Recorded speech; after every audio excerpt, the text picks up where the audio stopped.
Hello दोस्तों, नमस्ते। पढ़ाएंगे होली गीत लेकर मैं सबको जरूर पसंद आएगा। सब्सक्राइब शेयर कमेंट प्लीज़ जरूर करिएगा। मेरा होली का गीत कैसा लगा। फागुन में भोला आवा मोरी नगरी, फागुन में भोला आवा मोरी नगरी, हमारी नगरिया गंगा जल पनिया, हमारी नगरिया गंगा जल पनी, भरी भरी जलवा चढ़ाई भोला भोलायावा फागुनवा में मोरी नगरी, भोलायावा फागुनवा में मोरी नगरी, भोलायावा फागुनवा में मोरी नगरी,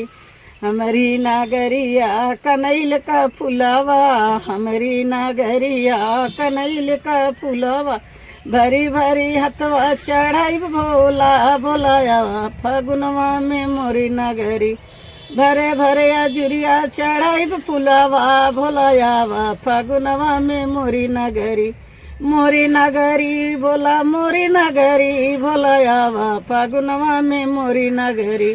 हमारे नगरिया भोला बेलवा का पतिया, हमारी नगरिया भोला बेलवा का पतिया, लहराई पतिया चढ़ाई भोला भोलायावा फागुनवा में मोरी नगरी, लहर लहर पतिया चढ़ाई भोला भोलायावा फागुनवा में मोरी नगरी,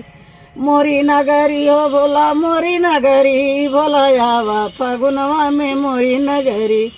हमारी नगरिया भोला बेला, हमारी नगरिया बेला भंगिया के गछिया, हमारी नगरिया भोला भंगिया के गछिया, भंगिया रगर पिसब भोला भोलायावा फागुनवा में मोरी नगरी, सिलिया भंगिया रगर पिसब भोला भोलायावा फागुनवा में मोरी नगरी, मोरी नगरी हो भोला मोरी नगरी, भोलायावा फागुनवा में मोरी नगरी,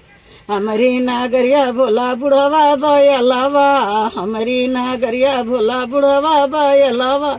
बुढ़वा बयलवा हो बसहा बयलवा, आवा फागुनवा में मोरी नगरी, भोलायावा फागुनवा में मोरी नगरी, करवा तू बोला